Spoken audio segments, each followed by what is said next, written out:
All right, now we estimate the cost of preferred stock. Okay, preferred stock have one special feature that it generally pays a constant dividend each period. So basically, we usually consider preferred stock as a fixed income security, like a bond, because the cash flow is none. Yeah, the cash flow is no event. So, and in chapter 2, we already do the valuation of the preferred stock, and this is the formula equal to dividend divided by the cost of preferred stock. Yeah, so we take out this RP and we have this formula. Yeah, and this is the example. Please take a look. It's pretty easy, so please do it yourself. Okay, now we estimate the cost of retained earnings. Retained earnings là nhuận giữ lại các bạn ha. Okay, let's see where the retained earning in the balance sheet of the company. So assets and liability, and in liability we have basically two major sections, that is debt and equity. And in equity we have stock and we have retained earning. And of course, still have some other items. Okay, basically the retained earning is a part of profit. Yeah, the company retained at the company, and they haven't distributed to the shareholder. Okay, but it belongs to the shareholder. So there are two ways to distribute this retained earning to shareholder. Either the company they pay dividend. So basically, the firm had to pay dividend to the shareholder. Yeah, and dividend have two forms: either the dividend in cash or dividend in stock. Yeah. Okay. Sometimes dividend can have special. Can I say? There are another special dividend, like they can pay dividend by the physical asset. Yeah.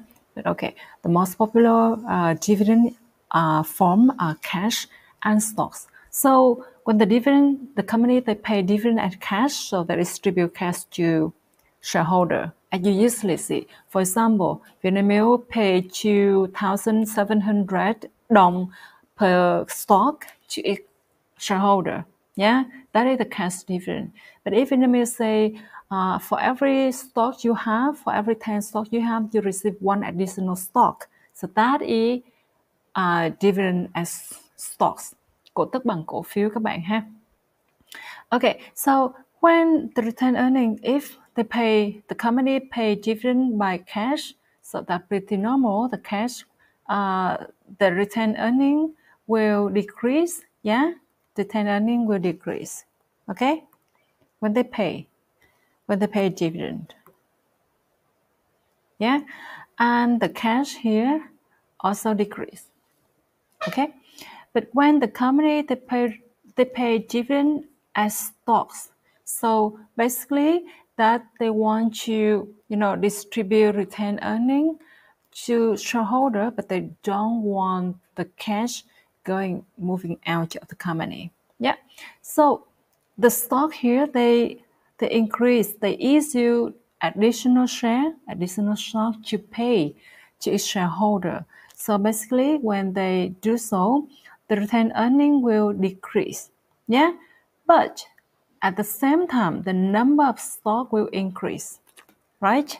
So by the end of the day, the equity remain unchanged. So basically, you just move from this retaining earnings item to the common stock item. That's it. You move to item, but the total equity remain unchanged. Yeah. Okay. But okay, the same. And when the company they want to, in another way, if they want to increase the equity, if the company they want to increase the equity, what can they do? Yeah, they issue new stock. Yeah, they issue new stock, new additional stock. Not issue stock to pay dividend, but they issue new stocks. Okay, and this new stock will increase this equity. Yeah, but basically there are two different costs when the company they issue new additional stocks, and when the company they issue stock to distribute to the shareholder as dividend, to pay dividend. Yeah, there are two different ways. Yeah, when they issue stock to pay to shareholder as stock dividend, so they do it without any cost, any issuing cost. They issue new stock, but there are no issuing cost. Chi phí phát hành, there are no issuing cost. But when they issue stock to pay, when they issue new additional stock, there are issuing cost. We call underwriting costs, or service costs, administrative costs, etc. Chi phí phát hành. And the cost of issuing new additional share can be pretty large. Yeah. For example, it can range from 0.5% to 2%, any number. And that cost will add it directly to the cost of stock, to the cost of equity. Yeah. For example, when we want to issue 100 billion Vietnam dong, they want to raise 100 billion Vietnam dong. And if the underwriting cost is the total cost, the total issuing cost is 2%, and that 2% will add it directly to the cost of that equity. Yeah. But when the Vinamilk, they want to distribute the retained earnings to the stockholder, to the shareholder, as additional stock, as dividend, stock dividend, then there are no issuing costs related to that issuance. No. Okay, so basically, the cost of retained earning is different from the cost of equity is on the flotation cost. Chi phí phát hành các bạn, ta gọi là flotation cost. Yep. Okay, so there are three approaches to measure cost of retained earning. We have CAPM, we have bond yield plus risk premium approach, and we have dividend yield plus growth rate, or the discounted cash flow approach. Okay, the first and the third approach we already discussed in the first session of this chapter when we estimate the cost of equity. But the second approach, okay, let's take a look. The second approach, okay, they based on the idea that the discount rate for the stock, yeah, because the stock is riskier than the bond, so the discount rate or the rate of return for stock will begin with bond yield and plus the risk premium to compensate for the additional risk because stock is riskier than bond. Yeah. And empirical studies suggest that the risk premium on a firm stock over all bonds generally range from 3 to 5 percentage points. But remember, this 3 to 5 percentage points, that is the average from a guy named Roger E. Boston, and he did it for the US market. So this is not apply for all the other markets. Every country, they have their own risk premium. So please bear that in mind, okay? Okay, for the discounted cash flow approach, we already covered at the beginning of this chapter. Okay, so now we already have the cost of debt. We have cost of debt. D, we have cost of equity. E, so basically, it should be like this. The cost of equity. Yeah.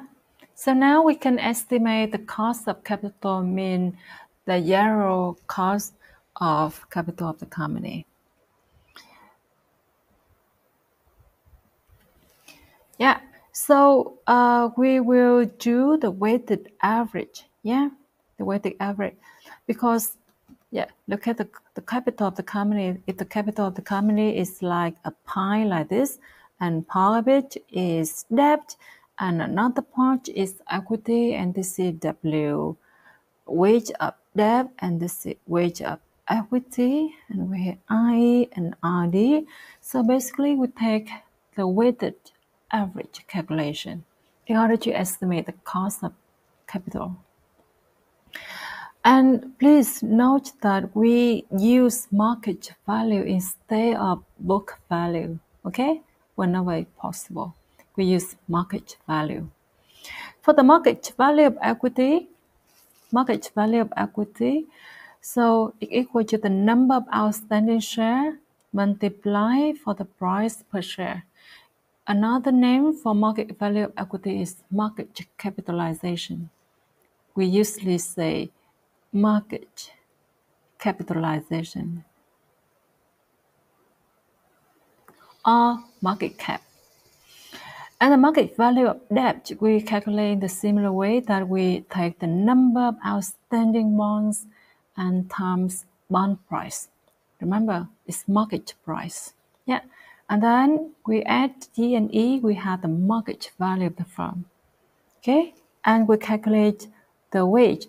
And remember, we also calculate the wage by using market value, not book value.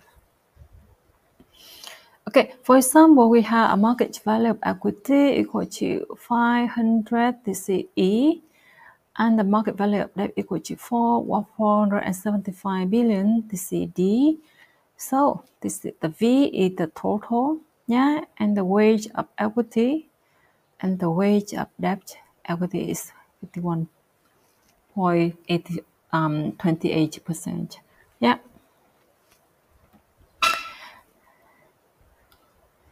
And now, can we write down the formula for WACC? Before we can write down the formula for WACC, there's one more problem that we need to discuss.